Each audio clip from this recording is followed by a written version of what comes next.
Video on social media purports to show Syrian rebels standing triumphantly atop tanks abandoned by government forces on the outskirts of Aleppo. Their lightning offensive in recent days has threatened territory previously held by the government of President Bashar Assad. Syria's defense ministry on Monday released footage it said showed its troops fighting back around the city of Hama. And Iraqi security sources told Reuters hundreds of Iranian-backed militia fighters crossed into Syria overnight to aid the government. Iran's regional militia forces, along with Russian air support, were key to turning the tide in Syria's civil war in 2016.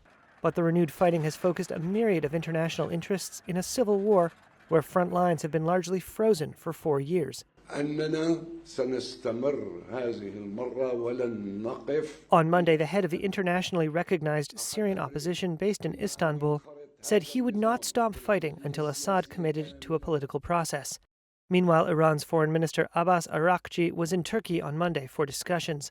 Tehran supports the Assad government while Ankara backs the rebels.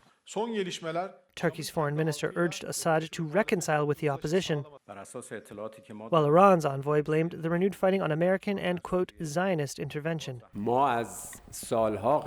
On Monday, a spokesperson for Iran's foreign ministry said military consultants would remain in Syria, and a Kremlin spokesperson said Moscow continued to support the Syrian president.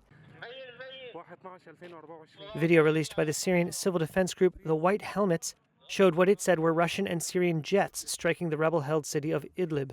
The sudden violence comes amid an exclusive Reuters report that the U.S. and the United Arab Emirates had discussed lifting sanctions on Assad if he distanced himself from Iran. That's according to 5 people familiar with the matter. According to the sources, the new rebel advance is a signal of precisely the sort of weakness in Assad's alliance with Iran that the Emirati and U.S. initiative aims to exploit. But, sources said, if Assad embraces Iranian help for a counteroffensive, that could also complicate efforts to drive a wedge between them.